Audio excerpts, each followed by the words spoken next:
Bismillahirrahmanirrahim. Today we are discussing our next past paper. Pass paper number 7 हम discuss करते हैं आज. इसका फर्स्ट क्वेश्चन हमारे पास है the part of the multiple choice item that ask the question और pose the problem.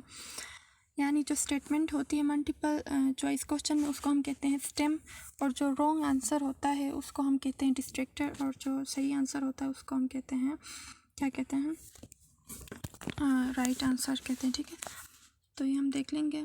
A system in which each student works for a particular grade according to agreed upon standards. तो हर student जो particular grade का है तो उसको उसके standard के मुताबिक पढ़ाने को हम क्या कहते हैं इंडिविजुअल लर्निंग एक्सपेक्टेशन सिस्टम कहते हैं. Teacher who use multiple choice questions, matching exercise, true false and fill in items are using objective testing. ये सारे ऑब्जेक्टिव टेस्टिंग के टाइप्स हैं multiple choice questions, multiple matching exercises, true false etcetera. ठीक है, next हमारे पास है who is a philosopher in the original sense of the world. Original sense में फिलोसफर क्या होता है? A lover and perceiver of wisdom regardless of the subject matter. इसको हम कहते हैं philosopher. This teaching technique involve student posing and answering their own questions with the teacher role is more passive than interactive. तो इसमें group discussions के होती हैं कि इसमें स्टूडेंट्स खुद क्वेश्चन करते हैं और दूसरे स्टूडेंट्स आंसर देते हैं, या ग्रुप की फॉर्म में. ये टीचर की इसमें इंटरेक्शन को ख़ास नहीं होती है. ठीक है, which is not an element of true cooperative learning. में एलिमेंट क्या नहीं होता? कंपटीशन. इसमें एलिमेंट नहीं होता. यहाँ पे पॉजिटिव इंटरडिपेंडेंस होती है. ठीक है, कोलैबोरेटिव लर्निंग होती है. Teachers who utilize questions that have one answer. ऐसे क्वेश्चंस जिसका एक ही आंसर होता है, जैसे मल्टीपल चॉइस क्वेश्चंस में एक ट्रू आंसर हमारे पास होता है तो उसको हम कहते हैं कन्वर्जेंट क्वेश्चंस. नेक्स्ट हमारे पास testing in which the scores को कंपेयर किया जाता है किसी स्टैंडर्ड के साथ, तो उसको हम क्राइटेरियन रेफरेंस टेस्ट कहते हैं. सेंट्रल टेंडेंसी को मेयर कैसे करते हैं? एवरेज स्कोर्स जो ऑब्टेन किए हैं किसी स्टूडेंट ने, इसके ज़रिए मेयर करते हैं. नॉलेज और स्किल जो university education there lead to university education व स्लोगन ऑफ ये एसेंशियलिज्म है जो नॉलेज और स्किल्स की बात करती है. एकेडमिक सब्जेक्ट मैटर व strongly recommended by essentialism. Academic subject matter का जो कॉन्सेप्ट है ये भी एसेंशियलिज्म फिलोसफी ने दी थी. ऑन्टोलॉजी डील करती है what is universe, what is God, what is man. ठीक है, तो ये मतलब उसके साथ डील करती है. ऑन्टोलॉजी किसके साथ डील करती है? रियलिटी के साथ डील करती है. Knowledge gain through insight. Insight की जो नॉलेज होती है उसको इंट्यूशन हम नॉलेज कहते हैं. In the communication process the hearing and understanding of the message is known as. यानी किसी मैसेज को सुनना और उसको अंडरस्टैंड करना उसको डी कोडिंग कहते हैं. Ali is a student of 5th grade. He is explaining to his father that his Islamic State book needs to be repaired. This is an example of upward communication. यानी छोटा बच्चा अपने बाप से यानी बड़े से बात करे तो उसको upward communication कहते हैं. The best method of communication when need speed and feedback भी चाहिए होती है, तो इसको हम ऐसी टाइप ऑफ कम्युनिकेशन को हम क्या कहते हैं? ये एसेंशियलिज्म के अंदर हम इसको देखते हैं. ठीक है, अच्छा, इसके बाद which of the following among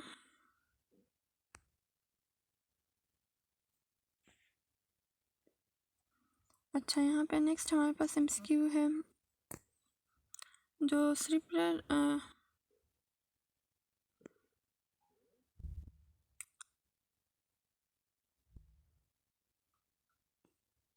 यहाँ पे कुछ ब्लर है एमसीक्यूज, बाकी हम डिस्कस करते हैं. The term least restrictive environment का मतलब होता है being placed in a setting that is a normal as possible. मतलब एक नॉर्मल सेटिंग में रहना. Most theories of administration are build in assumption. ज़्यादातर जो थ्योरीज हैं एडमिनिस्ट्रेशन की वो अजम्पशन के ऊपर बेस की गई हैं. और स्टाफ जो है वो फॉर्मल रिप्रेजेंटेशन अगर करते हैं तो हर स्टाफ अपनी एक रिप्रेजेंटेशन दे रहा होता है, तो उसको हम डेमोक्रेटिक एडमिनिस्ट्रेशन कहते हैं.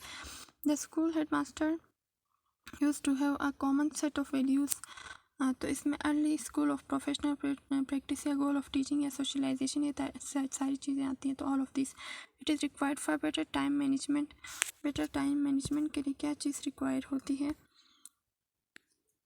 इसके लिए टाइम मैनेजमेंट प्रैक्टिसेस और क्या इफ़ेक्टिव हमारे पास टाइम मैनेजमेंट की जो प्रैक्टिसेस होती हैं वो रिक्वायर होती हैं. तो ऑल ऑफ द अबव इसका करेक्ट आंसर होगा. This term is used for people who work as a link between lower and top level. Lower और टॉप लेवल के दरमियान में जो लिंक होती है उसको हम मैनेजमेंट कहते हैं. Implementing policy in education institution ये भी मैनेजमेंट की जॉब है. It is based on total of all the process through which all the appropriate human and material resources are made available and made effective as to achieve the purpose of organization. तो ये administration का काम होता है, ठीक है। evaluation in terms of rejection and acceptance of on and other board, तो उसको role perception कहते हैं। all decision making in the hands of staff members refer to laissez-faire, मतलब जिसमें कोई वो नहीं होती, स्टाफ अपनी मर्ज़ी से काम कर रहा होता है तो उसको laissez-faire administration कहते हैं। कोई रुकावट वगैरह या कोई डिसीजन मेकिंग उनके हाथ नहीं होती है, ठीक है। Evolution of the work of subordinates against objective standards, तो इसको कहते हैं laissez-faire एडमिनिस्ट्रेशन भी कहते हैं। Any administrators dictation establishment of division of labour and job assignment, तो इसको अथॉरिटेरियन कहते हैं, यानी कि एक एडमिनिस्ट्रेटर आपको इंस्ट्रक्ट कर रहा है कि आपने ये जॉब करना है कि leader personally evaluates the performance of the subordinates, जो ये भी अथॉरिटेरियन एडमिनिस्ट्रेशन के अंदर आती है कि लीडर उनको पर्सनली ऑब्जर्व कर रहा है, ठीक है।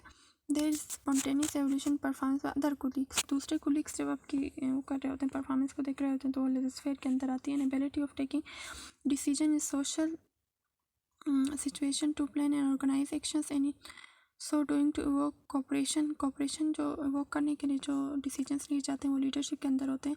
Head master school wide division of work is known as job specialization कहते हैं। Right of decision making in direct the work of others, तो उसको हम अथॉरिटी कहते हैं कि डिसीजन मेकिंग का जो राइट होता है, ठीक है। During school hours the parents should directly contact to head master, इससे उनको कॉन्टेक्ट करना चाहिए। Non punitive response to get back students on task, इसको माइल्ड रिस्पॉन्स कहते हैं। Reprimanding students to help restore order in classroom, तो इसको क्या कहते हैं, सवेयर रिस्पॉन्स कहते हैं। रिप्रिमेड स्टूडेंट्स को एक क्लासरूम में ऑर्डर मेंटेन करने के लिए जो हम रिस्पॉन्स देते हैं उसको severe response. Active listening, one of the important factors in school communication involves paraphrasing and asking questions. Active listening में बच्चे पैराफ्रेज करते हैं और क्वेश्चंस को आंसर करते हैं। Theory and X and Y for effective administration, ये किसने दिए थे, MC Gregor ने दिए थे, ठीक है। Researcher collected sample from many students available in school is called convenient sampling, and जो आपके पास अवेलेबल स्टूडेंट्स हैं उनसे ही आप सैम्पलिंग करते हैं तो उसको कन्वीनियंट सैम्पलिंग कहते हैं।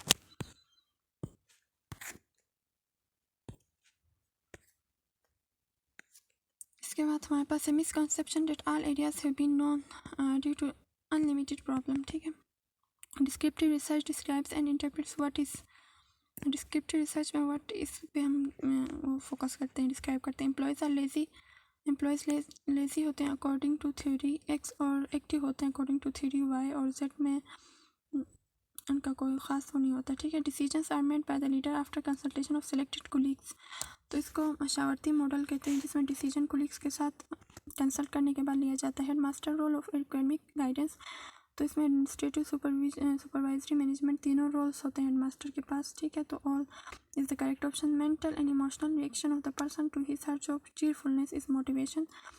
Informal groups can work effectively and efficiently in organization was finding of human relation approach की फाइंडिंग्स हैं।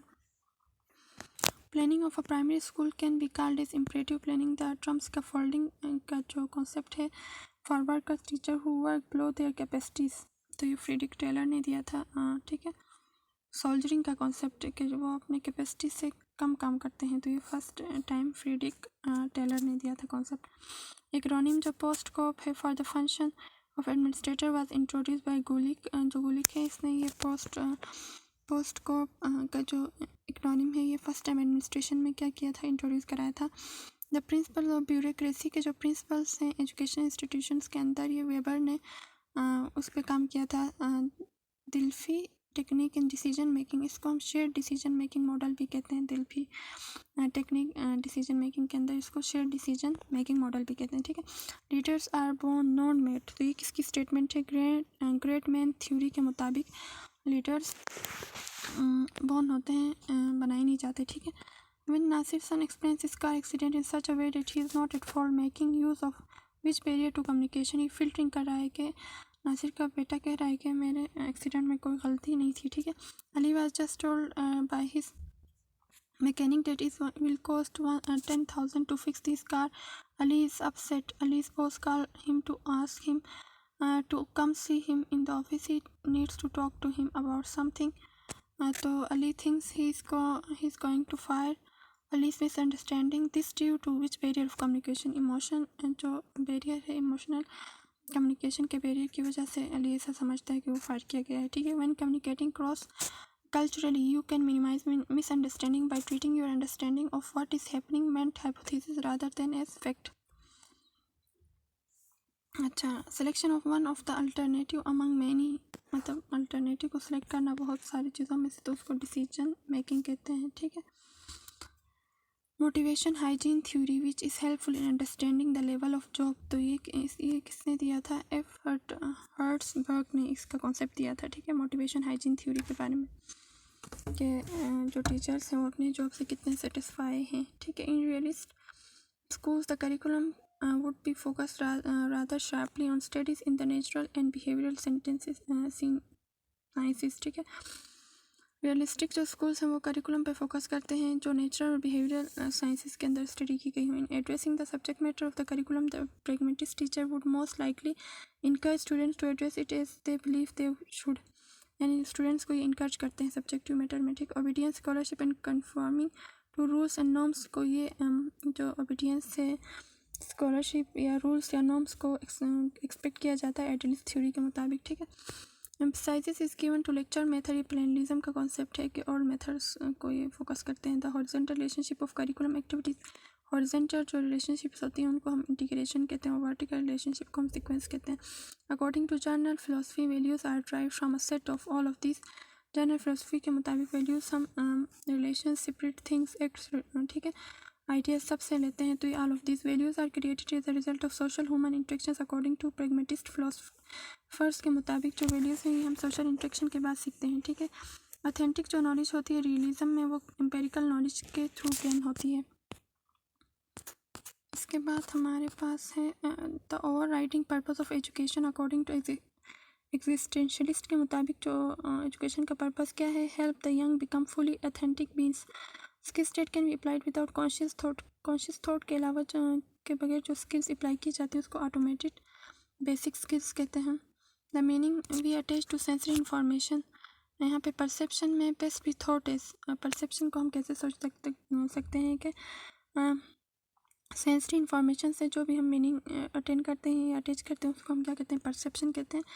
Comprehension should precede memorization, so one of the best strategies for helping your students learn their material is to make meaningful, यानी comprehension का मतलब होता है उसको understandable बनाना या जो material है, ठीक है। A term used to describe people's awareness of their own intellectual functioning and monitoring of how effectively they are learning is called metacognition, यानी people को aware कराना उनके intellectual जो functioning है उसको monitor करना और उसको effectively use करने के लिए motivate करना, तो ये metacognition के अंदर होता है, ठीक है। Mister Shiraz began his science class by mixing baking soda with vinegar and tells his students to experiment and at their stations and record their findings, तो ये गाइड कर रहा है, तो ये गाइडेड डिस्कवरी है, ठीक है, कि ऐसे ऐसे करना है आपको, वो सारा कुछ गाइड कर रहा है step wise. Drawing conclusions by applying rules और प्रिंसिपल्स, कंक्लूजन्स को ड्रा करना या निकालना रूल्स और प्रिंसिपल्स को अप्लाई करके, तो इसको डिडक्टिव रीजनिंग हम कहते हैं। Students who like to study with music और डेमोन्स्ट्रेटिंग एग्जाम्पल ऑफ, जो म्यूज़िक को लाइक करते हैं और उसके ऊपर वो डेमोन्स्ट्रेट करते हैं, तो ये लर्निंग प्रेफरेंस, यानी वो प्रेफरेंस देते हैं म्यूज़िक को लर्निंग के ऊपर। When teachers of regular education classes have several children with disabilities in their classes for part of, तो यहाँ पे क्या होता है? रेगुलर एजुकेशन क्लासेस में कुछ बच्चे ऐसे होते हैं जिनमें डिसेबिलिटीज़ होती हैं, ठीक है, वो भी क्लास का पार्ट होते हैं और वो भी मतलब लर्निंग में इन्वॉल्व होते हैं, तो इनको हम मेन स्ट्रीमिंग कहते हैं। Mrs Samina class has practice the fire drill so many times, जब अलार्म बजती है तो वो रूल्स को फॉलो करते हैं और रूट को फॉलो करते हैं, तो ये क्लासिकल कंडीशनिंग है। इन्होंने स्टिमुलस जब देते हैं तो ये उस पर चलते हैं, ठीक है। A teaching approach that is based on the assumption that given enough time and proper instruction students can attain any learning objective, तो इसको मास्टरी लर्निंग कहते हैं कि आप अगर स्टूडेंट्स को एक प्रॉपर टाइम दें, एक प्रॉपर इंस्ट्रक्शन प्रोवाइड करें तो वो किसी भी सब्जेक्ट में मास्टरी हासिल कर सकते हैं, तो ये मास्टरी लर्निंग होती है। Students who are taught by their teachers to set their own goals, monitor and evaluate their own progress and use self enforcement, तो इसको हम सेल्फ मैनेजमेंट स्ट्रेटजी कहते हैं, जिसमें जो टीचर होता है वो टॉट करता है स्टूडेंट्स को कि अपने गोल सेट करे, अपने आप को खुद मॉनिटर करे और एवलुएट करे और खुद प्रोग्रेस करे, ठीक है। तो ये सारी चीज़ें सेल्फ मैनेजमेंट स्ट्रेटजी के अंदर आती हैं। Nelson Mandela was the president of South Africa, the country Burma is known as Myanmar, जो बुर्मा होता है उसको हम म्यांमार भी कहते हैं। कैपिटल सिटी ऑफ रशिया का जो कैपिटल सिटी है वो मॉस्को है। सेकेंड वर्ल्ड वार कब हुई थी? 1939 से 1945 के अरसे में हुई थी। ठीक है। Which prophet of Allah is also called Abu al Bashar? Abu al Bashar किसको कहते हैं? हज़रत आदम अलैहिस्सलाम को कहते हैं। Surah Rahman is known as bride of the Quran. Shintoism is a religion of the people of Japan. इमाम Abu Hanifa was a jurist. इमाम अबू हनीफ़ा क्या थे? एक jurist थे. Allama Iqbal studied in these universities in Europe. Cambridge और हेडनबर्ग यूनिवर्सिटी में इलामा इकबाल ने स्टडी किया था. ठीक है, यूरोप में. Which of the following rivers of Punjab is associated with Sohni Mahiwal legends? Sohni Mahiwal एक मशहूर कहानी है जो उसके जो लीजेंड्स हैं. तो पंजाब के कौन सी रिवर के साथ ये एसोसिएटेड हैं? चिनाब के साथ. Manghopir is famous for its sulphur springs. Onyx is a kind of marble. ये मार्बल की एक टाइप है onyx. Currently how many countries hold the status of observer states in the United Nation? में 2 हमारे पास ऐसे स्टेट्स हैं जो ऑब्जर्वर के तौर पे काम करें. Which is the nearest planet to earth? Earth के जो करीब प्लेनेट है वो हमारे पास क्या है? वेनस है. Distance between the earth and sun during winter? Winters के दौरान अर्थ और सन के दरमियान में जो डिस्टेंस होता है वो क्या होता है? डिक्रीज होता है. Synonym of talent? टैलेंट का मतलब होता है एबिलिटी. ठीक है. नेक्स्ट हमारे पास है choose the correct sentence. Correct sentence हमने चूज करना है. She is the sole survivor of the tragedy. मतलब sole survivor, sole SOL sole, ये वाला सोल हमने यूज़ करना. सोल यानी अकेली सर्वायर थी वो उस ट्रेजेडी की. ठीक है. Which one is the antonym of filthy? Filthy का मतलब गंदा, तो इसका antonym clean. If x - 4 is equal to 11 then value of x - 8 की वैल्यू क्या होगी? हमने फाइंड करना है. मैं इसका क्वेश्चन है what is the half way between 103 and 301 के दरमियान में जो हाफ वे है वो क्या है? तो ये 202 इसका हाफ वे है. तो आज के लिए इतना काफ़ी है. नेक्स्ट लेक्चर में हम पेपर 8 डिस्कस करेंगे. Thanks for listening. अल्लाह हाफिज़.